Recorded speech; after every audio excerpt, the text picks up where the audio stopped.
We're four friends who live across the globe and share a love of Bon Appétit's YouTube channel. So we came together to bring you our thoughts on what BA serves up. And try our hands at recreating their dishes. Welcome to Pod Appétit. Hey, it's Justine. Hey, it's LJ. And it's me, Meg. Welcome back to another episode of Pod Appétit at home. And I'm really happy to be here, for one, because I missed last recording that we did. It was just you guys on your own, wasn't it, last time? It was just us. I know. And now I've joined you. Sadly, Amanda is also not able to join us this evening, but today, because it's a different time zone that I'm in. Yeah, Amanda's not joining us again today because she's not feeling too well, but we're wishing her lots of love and support virtually. Glad to have you back. Can't wait for Amanda to come back. So, who has been cooking? Has anyone been cooking? Meg? Well, as I was saying pre-recording, cooking literally every meal of the day because restaurants aren't a thing anymore, really. But that being said, I'm afraid I'm still not making many Bon Appetit recipes just because, honestly, I don't really feel like going to the trouble of sourcing specific ingredients at the moment. But I did make a Bon Appetit recipe, fried eggs on toast with pepper jack and avocado. I just kind of looked for something that I already had ingredients on hand for.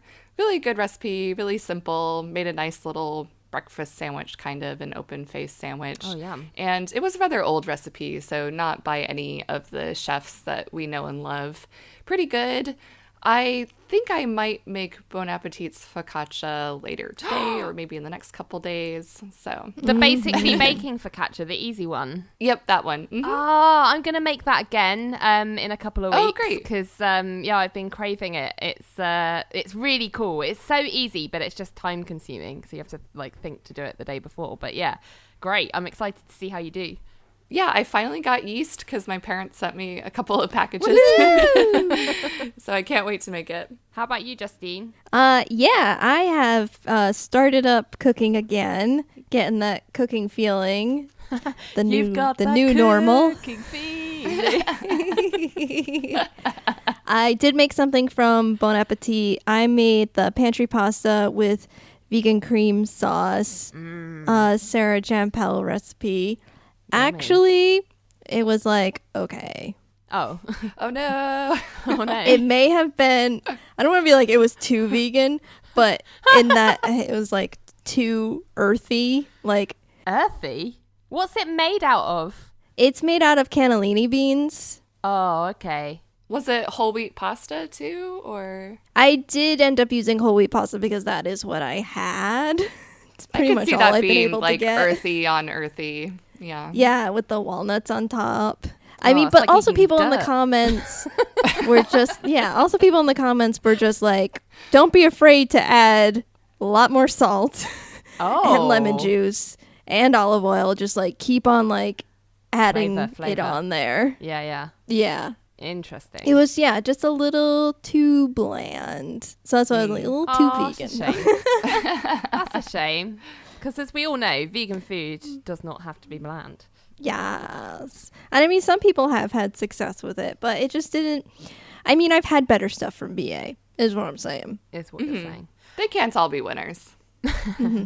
Well, I have had another one of my virtual cookbook clubs. I think I mentioned the last time we did this on an episode. And I suggested that this time round, we, instead of using a cookbook, we choose a menu from BA because we all have access to it. So we don't need to all have the same book. So we did a whole 3-course menu from BA recipes. And we did the Ranch Fun Dip, which was a healthy-ish recipe. Sohla wrote it, and it's you guys have something called Fun Dip, like a Fun Dip candy. It's the savory version of that you would dip vegetables or I don't know, whatever crudités you'd normally dip in a dip. You'd kind of use that. It's like a powder, essentially. You zhuzh loads of stuff up. Oh, interesting. We all really liked the idea of this, like the concept, which is why we chose it. We thought that was such a fun idea to do for a kind of little appetizer type thing. The one thing I would say is that we all actually ended up making another wet dip to go alongside it so that you could layer, because on its own, it just felt like you were eating like a dry vegetable with some dry powder, like tasty powder, but it just felt quite dry. So we quite liked the fact that if you had like a wet dip, you could get your radish or your cucumber or whatever you're using to dip, and dip it in the wet dip, and then dip it in the fun dip, and it kind of, or sprinkle the fun dip on top, and it was like this fun kind of mix and match type situation. So I made like a aioli to go with it, which I think I'm really glad I did, because if I'd just done that, I would have been a bit like, this is quite dry and dusty. But it was delicious. It was really easy to make. You just zhuzh up some stuff in the food processor. So some pistachios, nutritional yeast, and different dried herbs and seasonings, and you get a fun dip, but savory. So far we've had a dusty recipe and an earthy recipe. Yes, but then they're really being healthy this year, like they said they were gonna. But then, in contrast, for the entree, we did the Sohla spiced lamb and dill yogurt pasta, which I thought was absolutely delicious. So it was really interesting, because normally when you think of pasta dishes, well, I do anyway, I obviously think of like Italian kind of direction.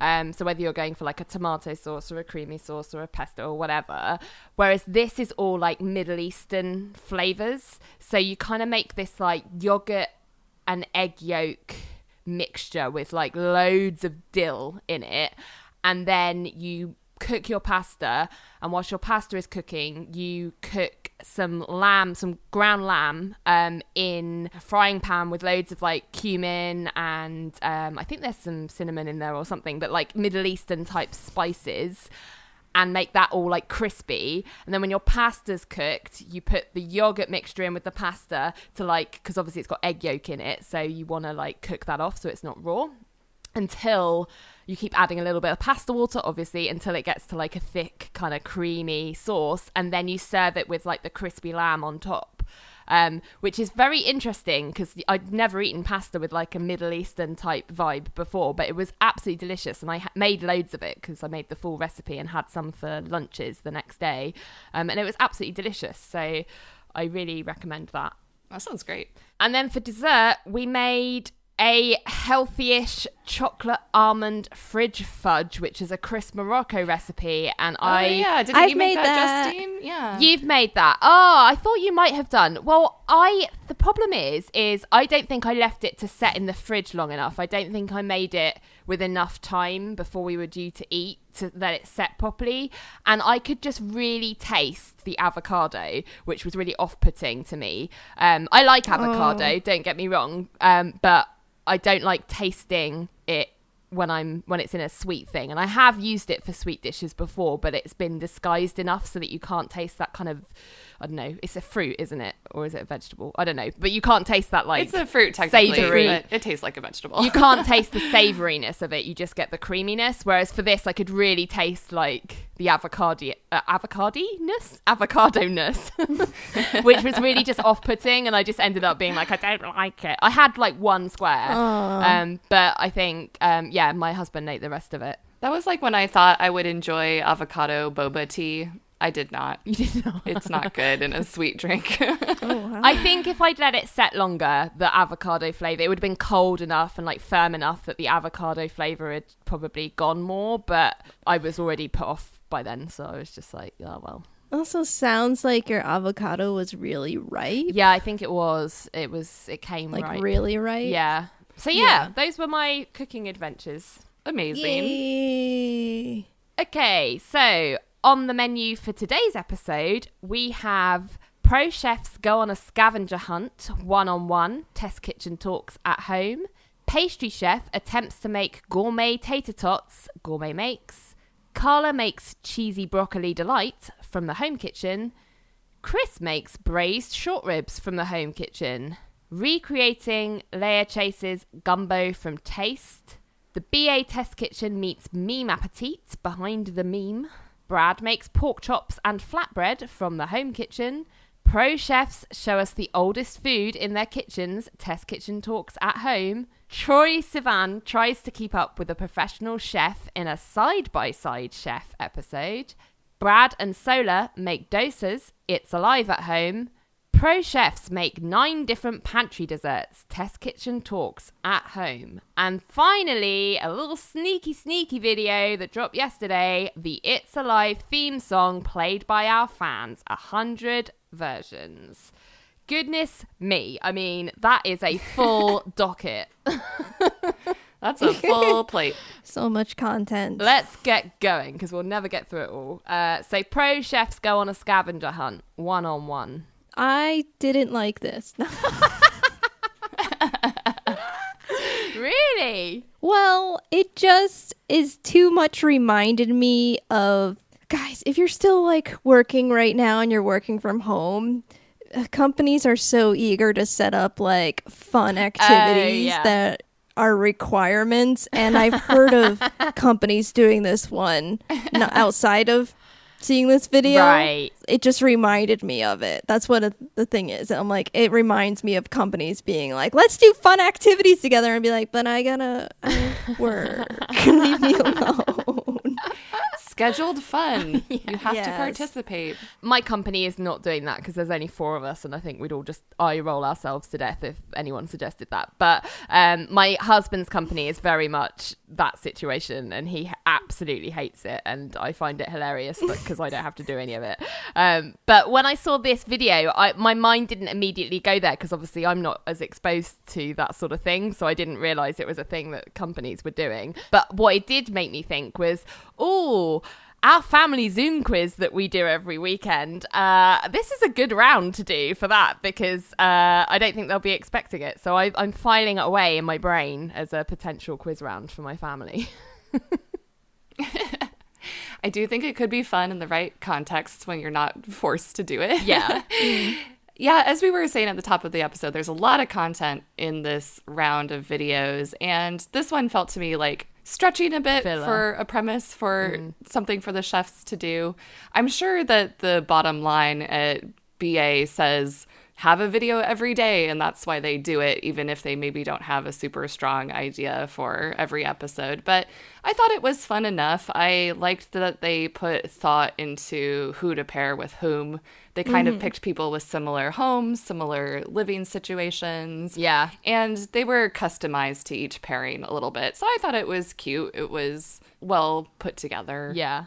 I thought it was interesting. I didn't realise the rules at first because I'm a stickler for rules. And when I think it was Claire that started going in any order, because I thought you had to pick up each item as they appeared in order on the list. And then Claire was like just picking stuff up all over the place. And I was like, oh, you can go in any order. Well, I feel like that should have been clarified at the beginning.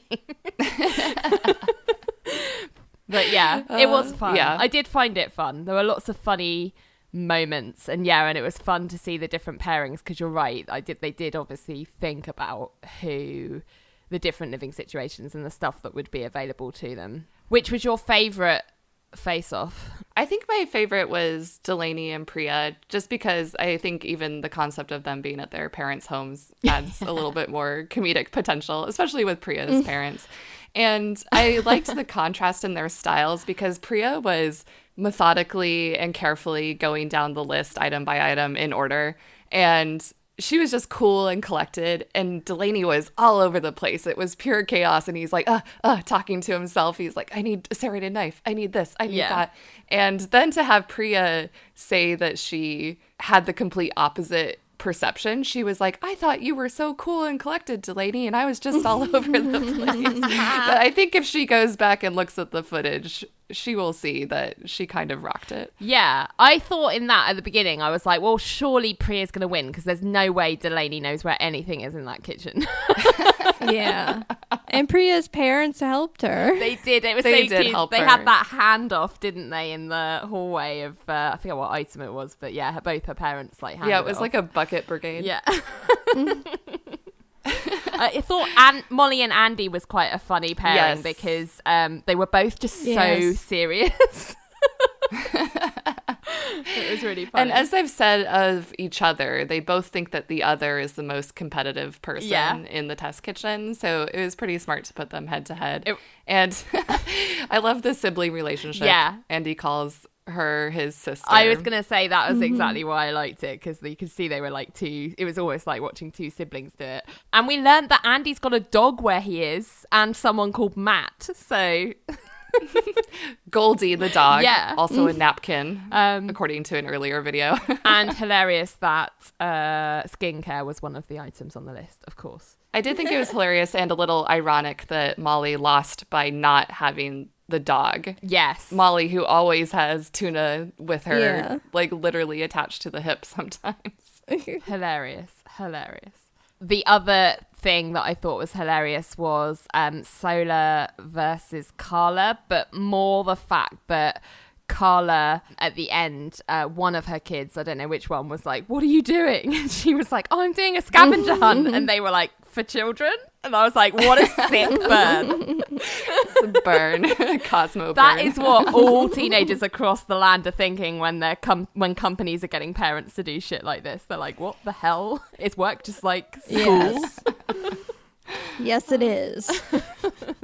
So next we had Gourmet makes Gourmet Tater Tots. We don't have these in the UK, just to be clear. I feel like I always have to... You don't have tater tots. I know. I do know what they are. You don't have a form of potato? we do have similar things, but it's not quite the same. We have hash browns. We also have something called potato croquettes, but that is more like mashed potato in those shape, as opposed to the more kind of shaggy grated potato. You didn't even when you lived in New York? Not knowingly. I never bought them to eat in the grocery store or anything, and I don't think I would have had them at a restaurant. But I know, I'm aware of them from like popular culture. Like they're just a general thing that is in the zeitgeist, aren't they? Thanks to Napoleon Dynamite, everyone knows about tater tots. Yeah. Well, I loved that Claire went full Samwise Gamgee for like 2 to 3 minutes. Yeah. I feel like her about potatoes. I get it. Like, potatoes are so cool. Like, they're so versatile. You can make anything out of them, pretty much. You could probably make a house if you really wanted to. I love the people doing the like Marge Simpson crossover memes where Marge holds up the potato and says, "I just think they're neat." We love Claire's love of potatoes, and we share it all, I think. Yeah. It was interesting seeing her go through this quote unquote cheating at first, but then like she made like the batch that was really gray. So there was still like a bit of a struggle with it. Yeah. There's crafty Claire. Yeah. Yeah, it's not Gourmet makes without a misuse of power tools anymore these days. Yeah. There was also Claire getting another tutorial on righty-tighty, lefty-loosey to no avail. Like you mentioned, Justine, there was failed attempts, which always makes it interesting, and the dreaded aftertaste, I thought, was an interesting twist to this episode. Like, what was that? Where was that coming from? They never really got to the bottom of it. I know. I think the best they came up with was old oil, but who knows if that was what it was ultimately. I thought it was hilarious that Delany raved on and on about that cheese sauce, and it just ended up being like cheese water, and nobody liked it. Watered down cheese product. There were a few disgusting phrases actually in this episode. That was one of them, but the other one was starch slurry, which I was like, slurry is never a word that I want to use when it comes to things that I'm eating. My God, Sohla keep wanting to make that tater tot casserole, and then like Claire just forgetting about it every single time. Oh my God. Claire just blacked it out of her memory every time. That casserole looked absolutely amazing though, and I really want the recipe for it, because even if I don't have tater tots, I would do like that filling looked absolutely delicious, and yeah, I can't believe Claire kept forgetting about it. Well, was Claire really forgetting, or was she like, no, I don't want your casserole? I don't know, it's her show. Yeah, true. Yeah, judging from everyone's reactions to that casserole, it seemed delicious. Yeah. I'm hoping that in response to all the viewers' comments, maybe they'll put that recipe on the website. Please, please, please. I really want to get to the bottom of the other mystery of why Claire keeps getting shocked by everything in the test kitchen. I guess we won't whilst everyone's at home, but it's bizarre. She's the only one that's complaining about it. Shuffling her feet. Really? Is that a thing? Is that shuffling your feet do it? No, really only if you're on carpet. Yeah, because the test kitchen isn't carpet, is it? Pretty disgusting. Man, can you imagine? I like that Delany called them ghostly.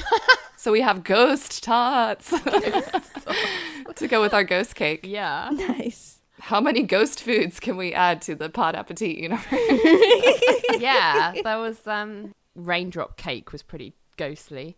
Oh, yeah. That was very ghostly. Put it in the Pod Appétit Hall of Fame or museum. Or mausoleum if it's ghosts. So next we have Carla making cheesy broccoli delight. Broccoli D. Broccoli D.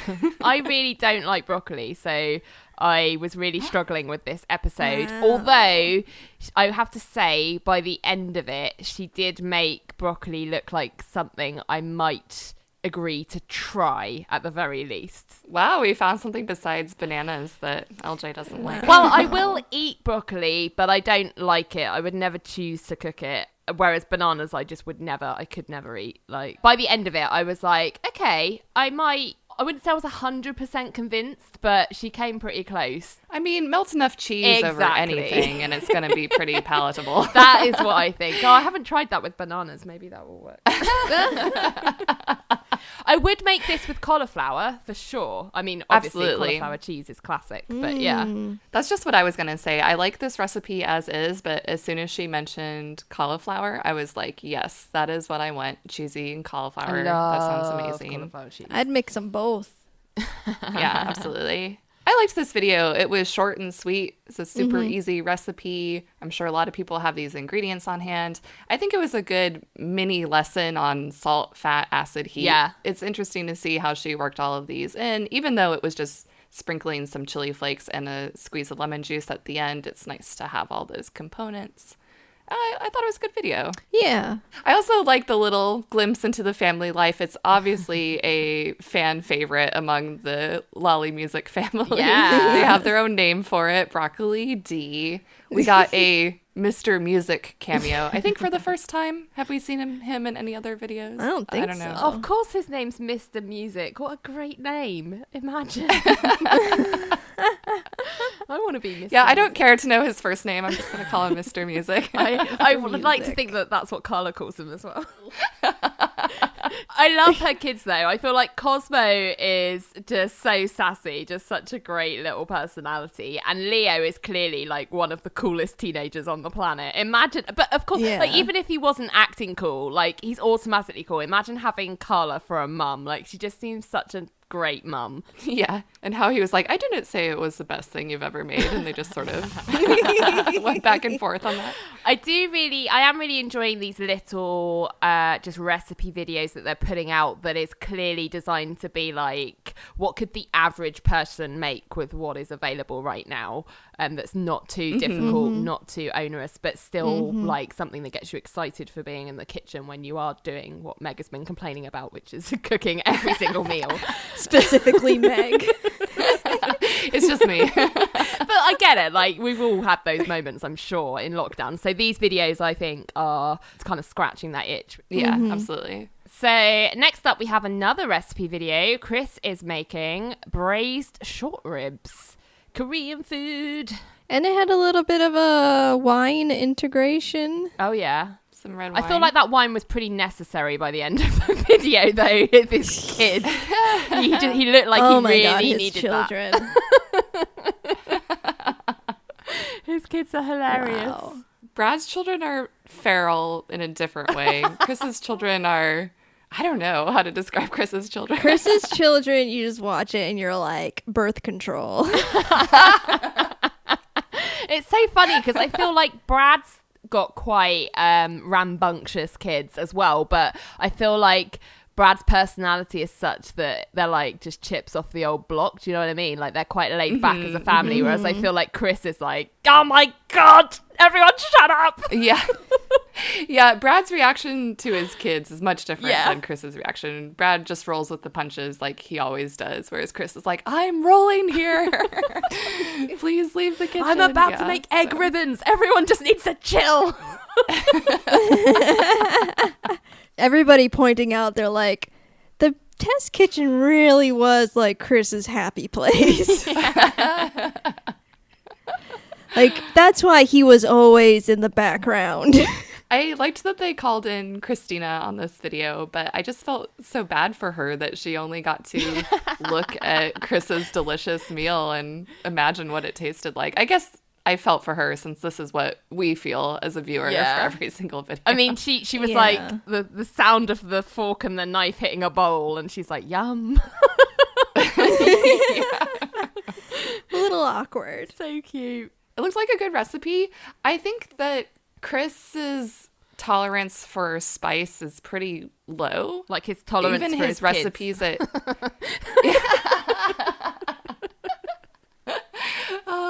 even the recipes that he's developed that have his name on it that are labeled as spicy, the ones I've made, I've never found spicy enough for my palate. Yeah. So even though this recipe looked great, I think I would probably amp up the spice if I were ever to make it. And I also enjoyed this video because I learned the word flankencut. Flankencut. Yeah. I know, it sounds like Frankentot, which was just in the last video, but... Yeah, this recipe looked really good to me. I don't know. I don't know too much about Korean food. I know that I like it when I have it, but it's not something that I have a lot of ingredients for, like, on hand in my pantry. But it is something that I would like to become more familiar with. You know what I mean? So I've bought some gochujang since watching BA, because they use it so much. But like, I would like to get more into that kind of, like, I'm very comfortable riffing on an Italian vibe for something, or a Greek vibe for something, or even a Middle Eastern vibe for something. If I just look in my fridge and I'm like, what can I rustle up? My brain doesn't naturally go to something Asian because I find I don't know enough about it. So I'm really enjoying when these kind of recipe videos come out, because I learn more and more about, like, what flavors pair together in that style of cooking. And definitely. I liked the real-time aspect of this video. If they were in the test kitchen, he would have had a swap, but he had to, braise those ribs all day. Yeah, he wasn't braising 2 sets of ribs. Fast forwarding a little bit, I thought it was interesting that they did have so many swaps in the pantry dessert episode. Yeah. Because I was like, wow, they have a lot of dessert on hand now. Yeah, I thought about that too. We'll get to that. Okay, so to get to the other video, we have to go through some more. So we've got recreating Leah Chase's Gumbo from Taste. This was a toughie, right? Such a hard one. Yeah, there were so many proteins, so many ingredients, and he was on a time crunch as well. They got rid of one of the attempts that he was allowed to make. So I do think he was maybe a little bit more stressed than usual just because of all of those reasons. Yeah. But once again, I'm impressed by what he was able to do. Yeah. I think it's amazing that he managed to get all the little proteins that he did manage to get, because there's no way I would know what a chicken neck fucking tastes like. Do you know what I mean? Ridiculous. Rhoda definitely helps him along with the oysters, because, 1, 2, 3 down the hatch, and what's that, so some of that stuff. But clearly he had a lot of knowledge about the type of dish it was likely to be, and he knew about things like how it's normally made with, like, filet powder or with flour for a roux. He had a lot of ideas about the kind of most probable ingredients, which I would not have had a clue about because I've not made gumbo ever. I've had it, but I've never made it, so I don't really know what's in it. And he used his know-how. I think this is another example where maybe some of the things he got wrong might have actually made a more flavorful end product because he browned a lot of the meats, whereas in the original recipe they were just thrown into the liquid. So I think some of the changes he made that were technically errors sounded pretty tasty to me. I'm like, yes, I would definitely want my proteins brown. When I looked at the two dishes at the end side by side, his sauce looked much more appetizing, or broth or whatever it is, looked much more appetizing at the end than the original. Like the original's quite watery and more like a stock rather than like a really rich kind of soup type situation. So yeah, I think you're right, Meg.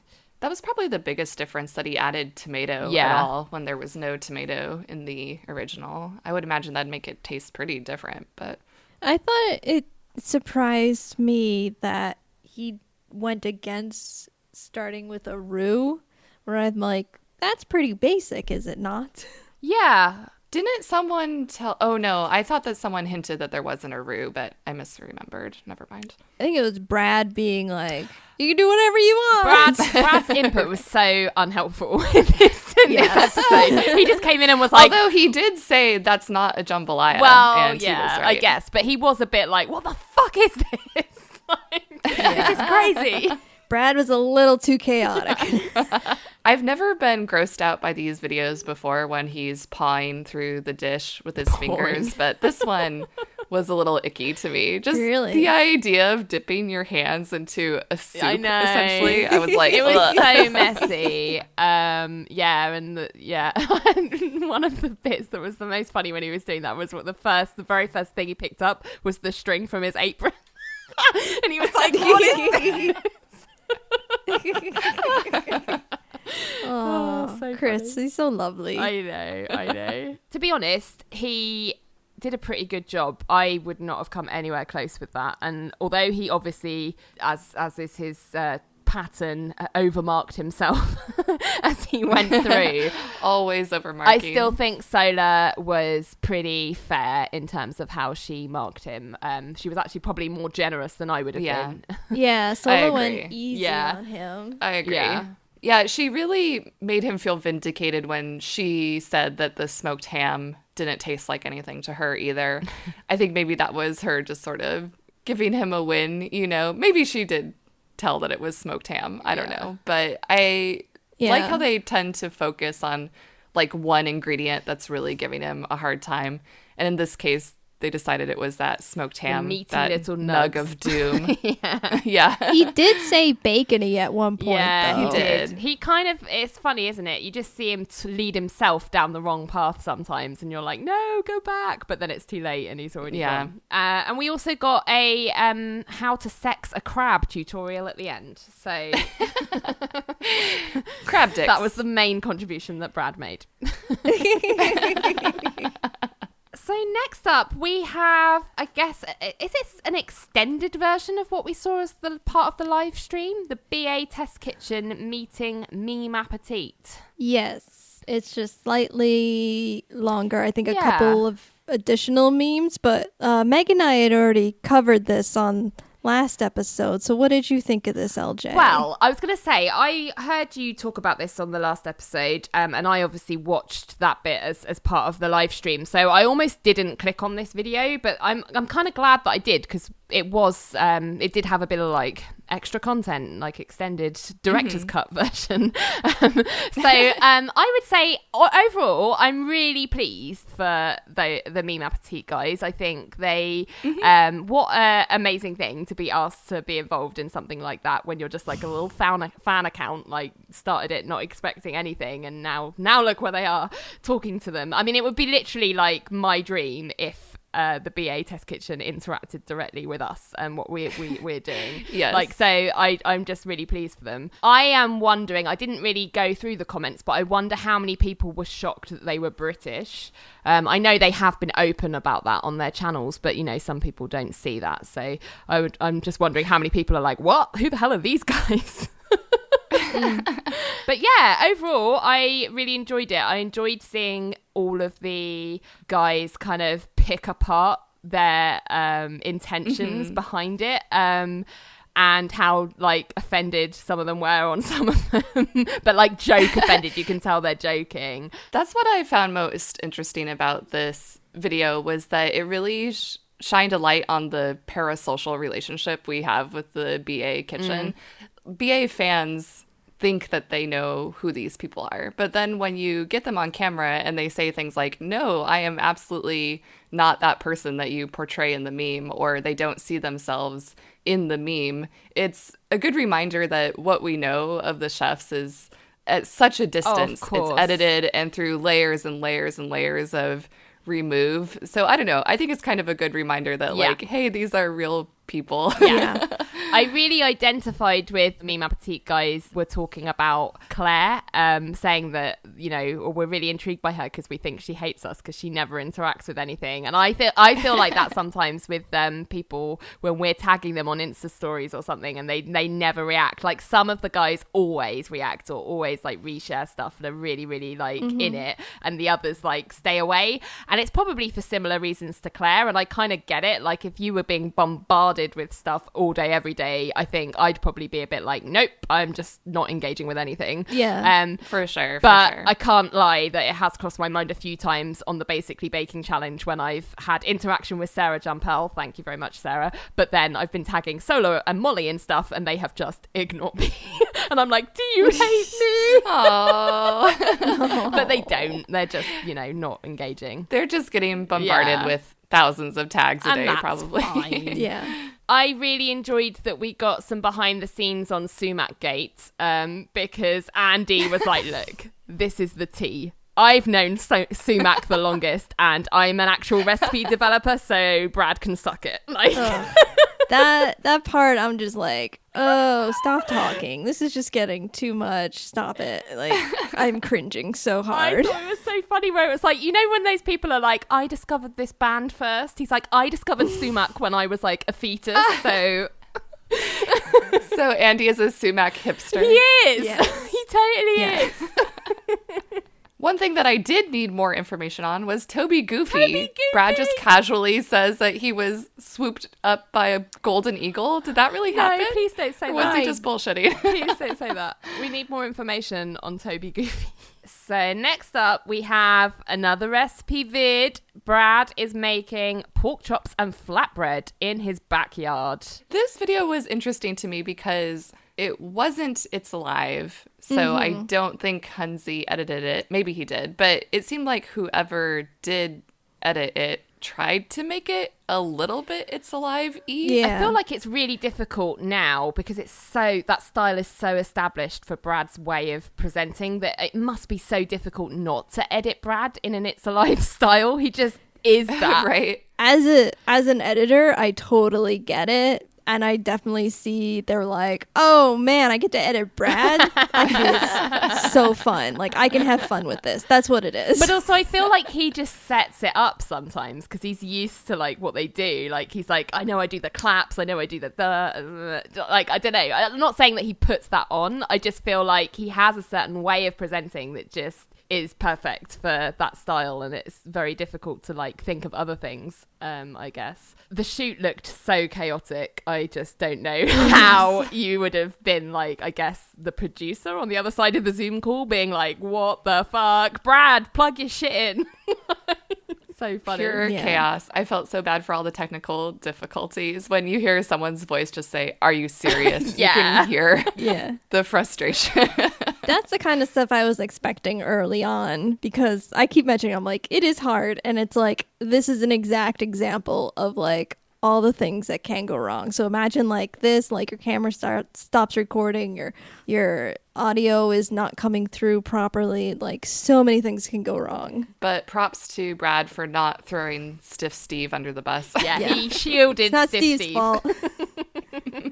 The other hilarious thing about this video is that Brad was just like, I don't know what to tell you. If you don't like pork, I mean, sure, fine. But he just kept saying it. Like he was like, I don't know. You know, if you don't like pork, like what's even the point?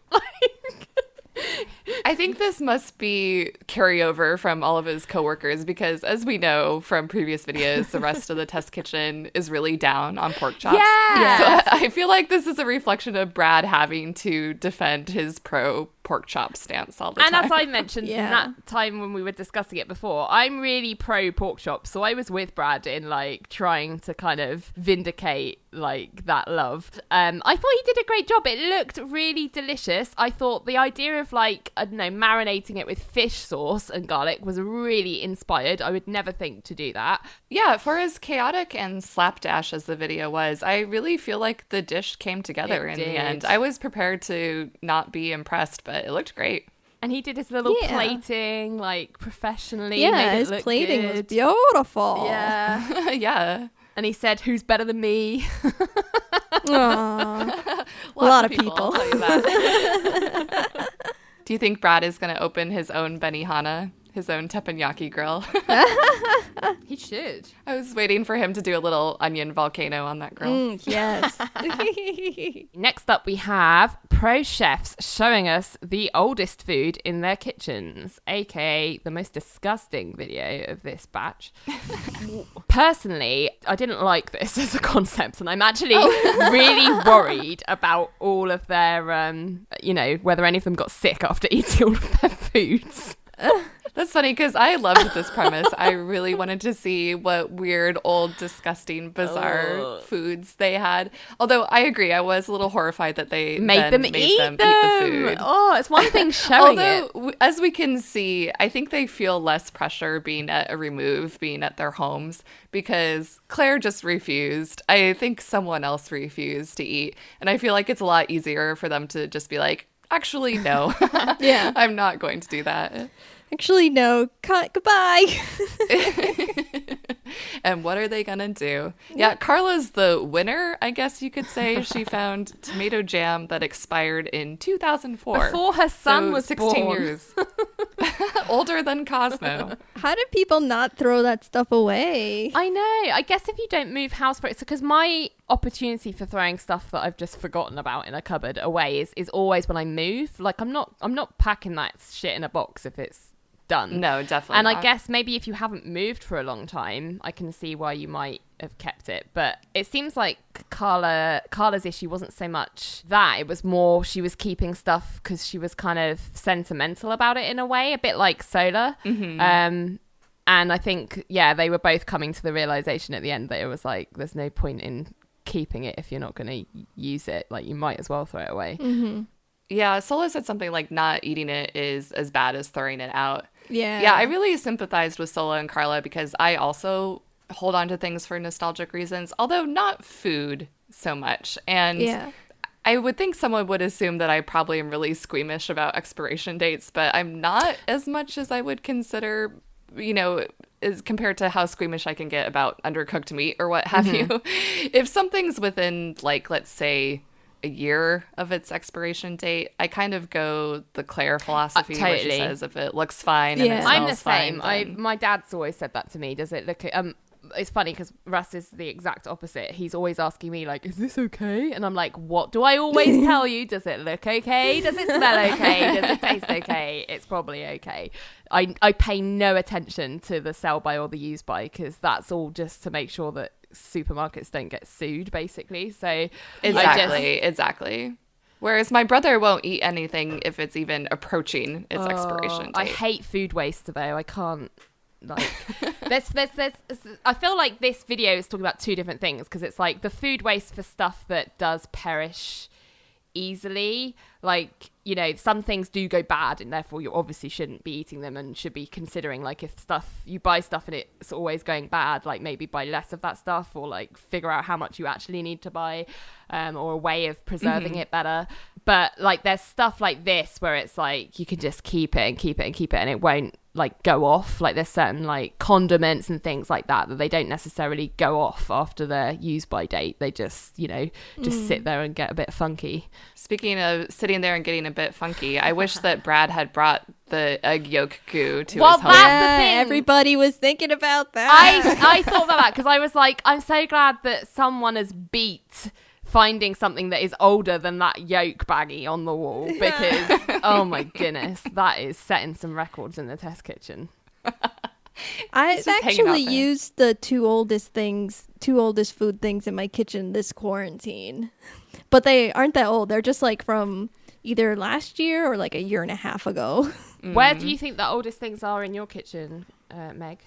So I actually did a pretty thorough clean out of my pantry and fridge and everything, coincidentally, kind of right before quarantine, of course. So I did not have as much food on hand as I probably would have otherwise. But I think that the oldest thing I have is a jar of miso in the fridge. I think it expired midway of 2019, but it's kind of like Christina was saying about her gochujang. It's fermented. It's been in the fridge this whole time. It's probably fine. Yeah. I've kind of halfway done what you've done, Meg, which is I cleaned out my fridge a couple of months ago, so I got rid of loads of jars at the back of my fridge of stuff which was just like not going to taste that great anymore. And some of it was just downright moldy. And I was like, okay, no.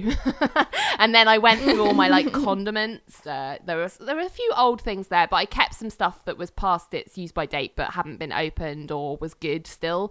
But there are some cupboards that I haven't gone through at all. And I think I've got a few things probably in my like baking cabinet right at the back that are probably not great anymore, but I will get to those.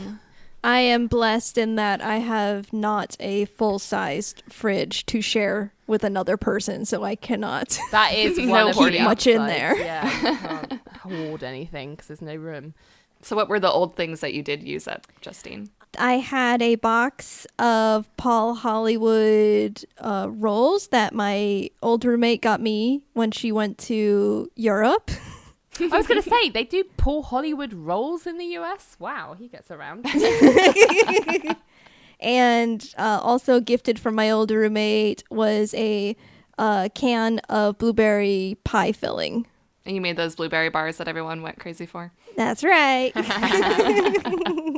So next we have the very first side-by-side chef episode. So this is the quarantine version. This was really good. And it's with Troye Sivan, who is someone I've heard of. Hooray! Oh, really? Yeah. I was going to say, once again, I am an old person and I had not heard of him. Although he has been on Back-to-Back Chef before, but that must have been pre-podcast because I did not see that video before. Yeah, he has been on it before. I did see that video. That was a few years ago now, I think. But yeah, I know him. He's a singer. He's a singer. Santa, yeah. He's a singer. That's why I know him. He does something that I'm interested in as opposed to just gaming. So yeah. Oh my God. Yeah, I'm sure that he must be a teen heartthrob, right? He's very cute, but yeah, he looks like a teen heartthrob. Yeah, but watching this video, I was like, what a nice young man. What a polite young man. He is so polite. Yeah, he was very cute, wasn't he? And he was so worried all the way through that he was doing it wrong, I think. Oh, so worried. Oh, Meg, we sound like old ladies when we just said, that young man is so polite. I'm like, how old are we? And yet there's Carla there just going shit sticks at him.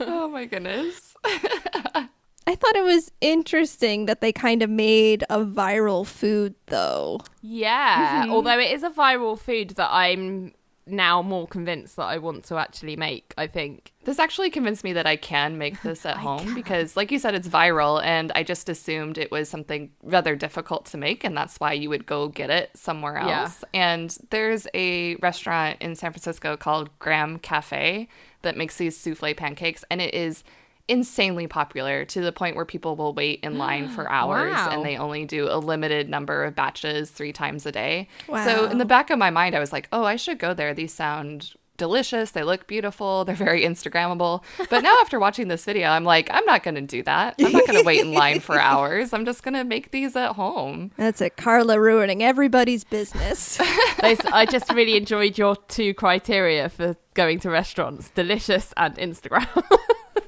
Very similar to my own. What else is there? Yeah, what else do you need, really?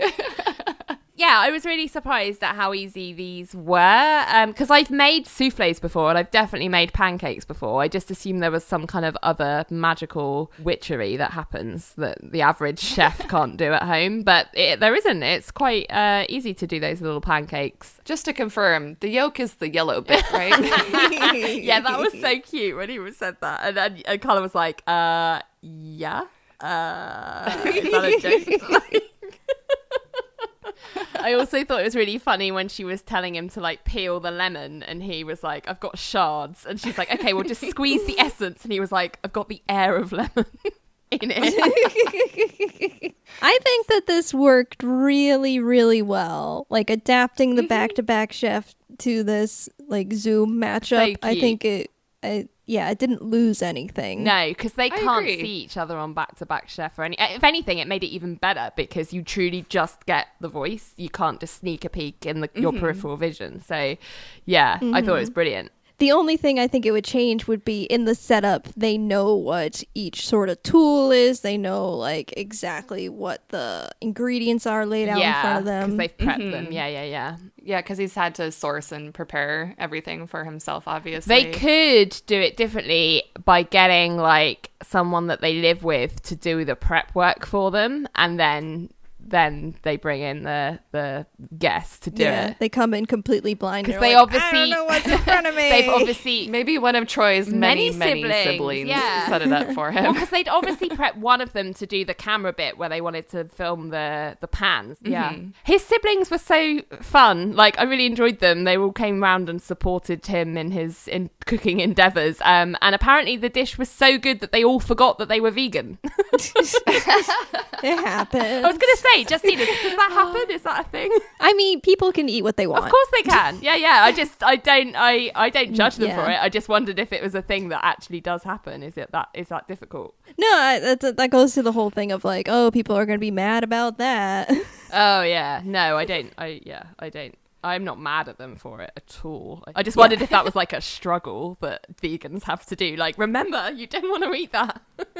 No matter how delicious it looks. Putting on my old lady hat again, I was really proud of him at the end. He did so well. Yeah.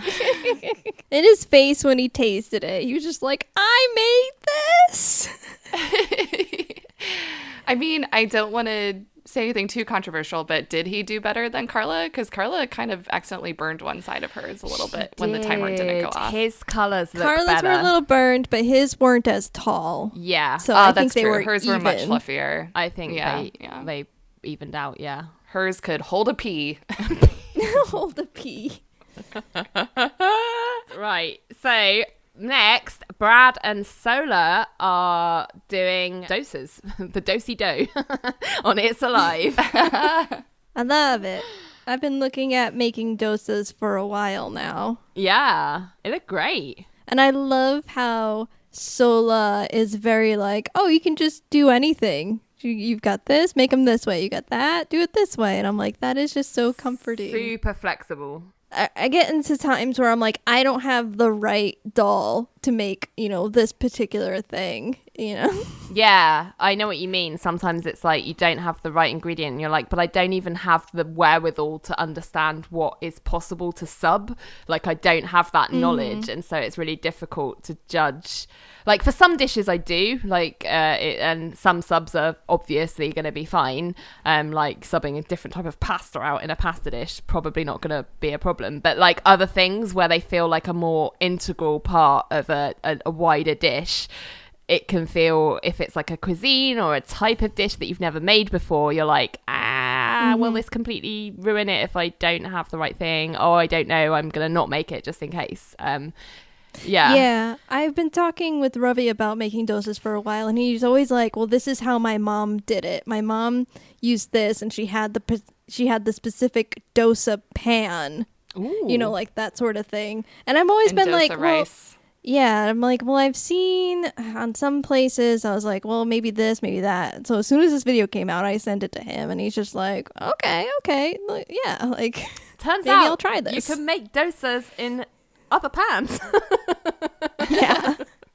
That's why I think Sohla works so well with It's Alive and with Brad, is that they really share that roll with the punches energy. They're very into improvising and experimenting. And Brad on It's Live is always like, you can add this if you want, or you can add this instead. And Sohla definitely brought that same energy of, use this, use that. It'll turn out great. Mm-hmm. I felt like Sohla and Brad had very different techniques with the dosa spreading. Mm-hmm. That was the one thing I would say. I wasn't sure that Brad, that was the one thing, I guess, with them not being in the same room, that it was quite difficult to get across how to do, because obviously Sohla is the one with the expertise in this dish here, because she was teaching Brad how to make them, and she's kind of using her measuring cup to spread it super, super thin, and you obviously have to have, and I've seen those dosas being made before in Indian restaurants, and actually in India, I've been to India as well, so you have it, it's almost like a crepe, like it's so thin, but delicious, and I feel like that message Brad hadn't absorbed that, or maybe his mixture was still too thick, because he did say that it was his was quite thick and he needed to thin it out more, because his looked more like just regular pancakes, I guess, than thinner ones, but not quite as like that lovely like papery thin situation that Sohla was getting. And I wonder if they had been able to be in the same physical location, she could have corrected him or guided him a bit better on that, because obviously it was hard for her to see. But I'm sure it tasted great. I thought that was actually pretty funny because, as you were saying, as the viewer, it's pretty obvious that their dosas are very different. But it was almost like Brad either didn't notice or didn't care at all, because the size and consistency and the color were different. We knew the color was expected to be different, but he just was so thrilled. He was like, this is perfect. This is great. And he loved it. I know. I love that he loved it. But I was also wondering, like, do you not see, Brad, that yours is different, quite different from Sohla's? Well, and Sohla also didn't correct him. So maybe it was not really being able to see, or maybe she was, being kind and being easy on him like she was with Chris. Like, oh yeah, that's great. It'll be fine. I feel like he was so enthusiastic about it. You almost don't want to like dampen that enthusiasm by being like, that's great, but it's all wrong. Yeah, exactly. But it's also, he was like, I'm making them for the rest of my life. And you can't throw rain on that parade, No, you definitely can't. I feel like I would have liked to see one of the traditional fillings, how that was prepared, the potato filling. Yeah, I would have liked to see that. That sounded really nice. It was also just fun as an It's Live episode. Of course, we have all the great Hunzy touches and DJ Sohla with the headphones. Oh my God. Headphones. And all the animations. I don't know. Brad trying to remember time as a concept and how that works. Only Garla. Yeah, all that we know is that it is the year of Garla. Yeah. And we got a little tour of Brad's fermentation stations, and he got Sohla to make her own fermentation reflection chamber, which was just her pressed up super close to her camera.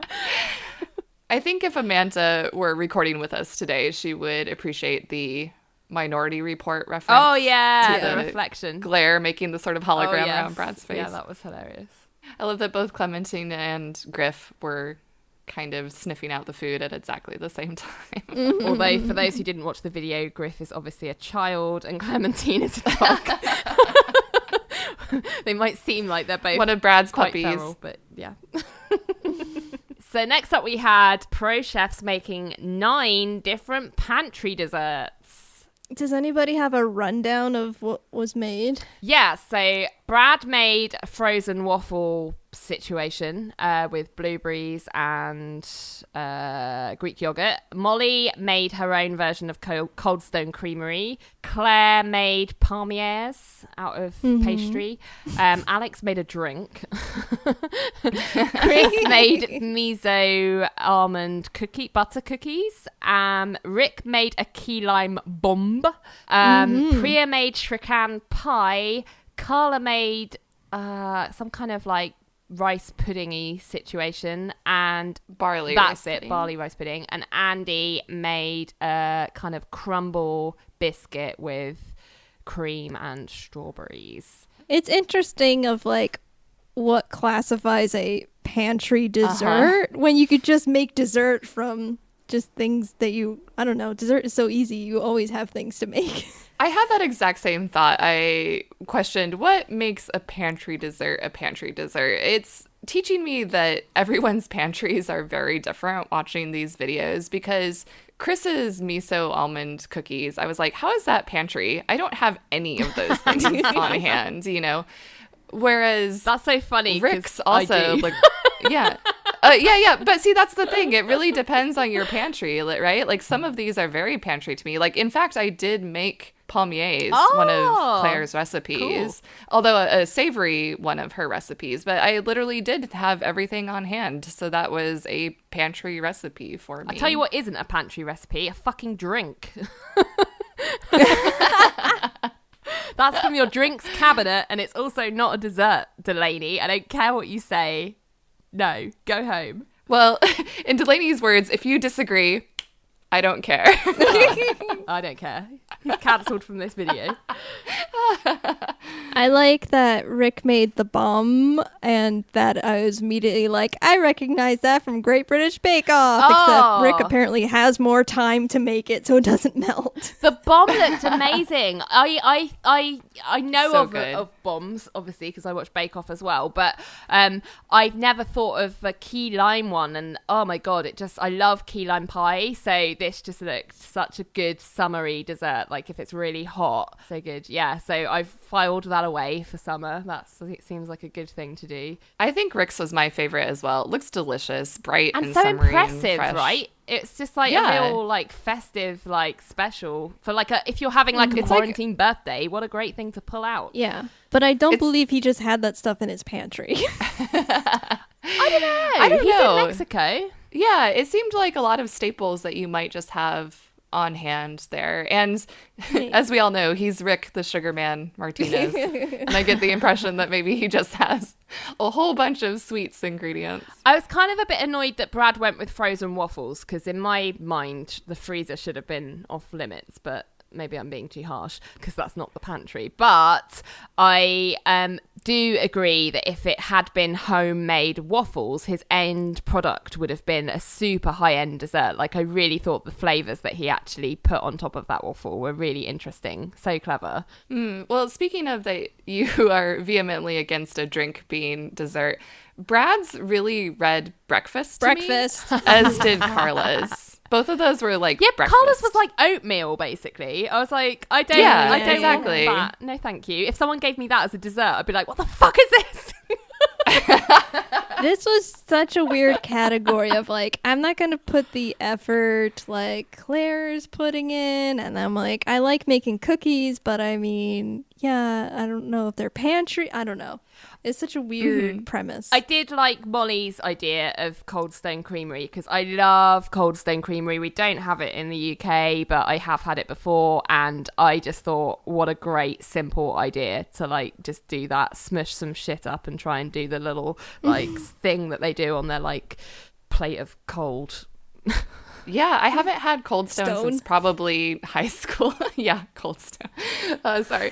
But yeah, that made me really nostalgic for some Cold Stone. What was your go-to? I didn't have a go-to. I've only been a handful of times. I haven't been enough times to like have a go-to. But yeah, I wish we could get birthday cake ice cream in this country. Oh my gosh. I was so happy that now I know that Tillamook makes birthday cake ice cream. That is a revelation to me. I need to get that immediately. Oh, I tell you what I was so happy to see. Digestive biscuits in Priya's family's house, because we don't have graham crackers in the UK, so anything that says that, like any recipe that has those, we use digestives. And I was like, I had no idea that Indian families are like super into digestives as well. I thought it was only a British thing, but yeah, brilliant. I was like, yeah. Well, they are also very much into tea. Well, yeah, true. That's what happens when Britain colonizes you. That is true. You give us your tea, we give you our biscuits. Is that how call it? Okay, we'll get into it. No, we are terrible as a culture. Hey, we're Americans, so hey, we've all got stuff to feel bad for. We're the worst. Finally, we had a little sneaky bonus video yesterday on a weekend of the It's Alive theme song being played by 100 fans. How heartwarming. I loved this. What a delight. I've seen so many of this type of thing being done. So, you know, obviously there's been like the celebrity like concerts that they've been doing and the songs they've been putting out. Like Dave Grohl's done one for Times Like These. Like there's been lots of initiatives to like bring people together with music over the internet. So yeah, I really like. I always find them like really heartwarming. Apart from the Gal Gadot one, which the less said about that one, the better. But this is definitely in the heartwarming kind of camp. Like it was just so nice to see everyone's different interpretations, and I was really surprised, I guess, at the number of different instruments and the creativity. Like so many harps, there was a sitar, there was like bagpipes. Like goodness me, everyone did really well. I loved seeing all the unusual and creative instruments as well. Accordions, there were water glasses. There's this weird little Japanese contraption called a tomatone, which was that little white-faced I wonder thing. what that was. Yeah. Yeah, it's like a sliding electric keyboard, essentially. I just loved it. Yeah. Oh, and the 8-bit ones, the Game Boy. I thought that was so cute. clever. That was cute too. Chiptune. Although I was really, really hoping for a theremin. I think that was the only thing missing from this. I like the people with gigantic harps in their homes. Yeah. Imagine having the space to have a harp. There were a lot more recorders than I was expecting to see. Loads of people have kept them from school. Kudos to the person who rhymed Brad Leone with fried bologna. Yeah, I really wanted to hear or have access to somewhere like the lyrics, like the full lyrics of like submissions that people have done. Although I am very grateful for the montage because we get to see all the highlights, all the best parts of a lot of the videos. Yeah. I feel like Brad should have attempted his own version as well, though. I think he should have too. I loved how people incorporated little Bradisms like the Goobellini or putting garlic in there somewhere, wearing the plaid shirt, just trying to emulate or just like Brad. performing in their kitchen. Yeah. Man, humans are really creative, you guys. I know. So we got through the huge mountain of videos that was this episode. So which is your favorite, guys, and which dish would you make? It's time to choose. I know it was a really short, simple video, but I just loved the It's Alive theme song compilation. I've watched it several times now, so I really enjoyed that. But it might kind of be a tie with Gourmet Tater Tots. I just thought that was a fun gourmet makes. I loved Claire waxing poetic on potatoes. And as I kind of mentioned, I think I would try those souffle pancakes. They seem a lot more approachable than I once thought they were. What about you, Justine? I think my favorite video is the side-by-side chef. Like, it's just too cute, you know? Like, It's really cute. it's the kind of content I need right now. As for what I would make, maybe, I feel like I was looking at the broccoli delight, which is interesting because I just had cheese-covered broccoli yesterday on top of a baked sweet potato. But I really liked the cookies that Chris made, the miso cookies. You know, I've been trying to dive into the miso recipes on BA. Yeah. So I'm going to go with that. My favorite was the side-by-side chef as well. And that's also the recipe I think I'm most likely to make. Is that allowed? Are we allowed to choose the same video? Have we ever done that? I think that's allowed, yeah. Oh, so that's what I'm doing. It was a cute video and the recipe just looked delicious. So great. So that is about it, apart from the fact that people have still talking to us in these lockdown times. So, and that is all we can hope for. So some people have got in touch with us. Diana from Happily Ever Aftermath podcast. She's been listening to us, and Angela got in touch and told Meg that capers would be really good in gin martinis. Great suggestion. I've never had that, but I have to now. So yeah, there'll be a Meg drink drop coming along. sometime soon. Short Crust Pastry Fan was looking for Justine in the BA subreddit, which absolutely made our decade. We were like, people are asking surreal. for us. Someone was like, here's some vegan recipes, and someone else is like, Justine. So that's great. I have my own lists, but they're more organized on Pinterest, so I can add to it constantly. Yeah, people searching for us in places, which is mind-blowing, to be quite honest with you.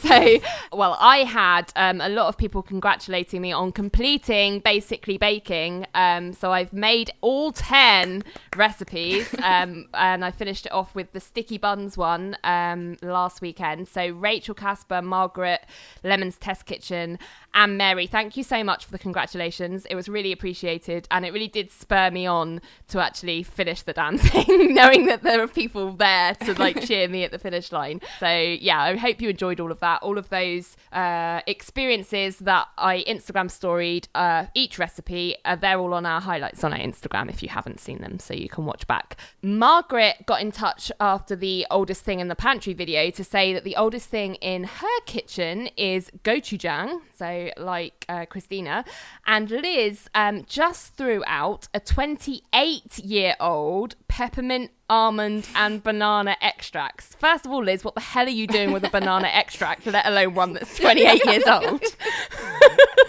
But also, yeah, it was probably about time to get rid of them. I'm glad you have. And then finally, Heidi from Vibrant Visionaries tagged us when she made Chris's sweet and spicy sambal pork, which, yeah, definitely tag us if you're making some BA recipes. We always are happy to see people's efforts. We're not the only ones by a long stretch of the imagination trying to work our way through BA's back catalogue. So please tag us and we will share them on our social platforms as well. So, thank you for getting in touch. Keep sharing everything, what you think about our episodes. We also would really appreciate it if you were able to write a review for us on Apple Podcasts. If you do, we will read it out on the show. And it really does help us get sort of noticed by other people, as well as when you shout our names out looking for us on subreddits as well. So keep doing that. Yeah, we love hearing from you guys. We really appreciate it. So thanks for joining us this week, and we will see you next time for more recaps. Thanks for listening to Pod Appétit, a Bon Appétit fancast. We'd love to hear from you, so find us on Twitter, Instagram, and Pinterest at pod_appétit. And on Facebook at Pod Appétit Podcast. You can also email us at podappetitpodcast@gmail.com and find all of our episodes on our website, podappetitpodcast.com. Until next time, the test kitchen is closed.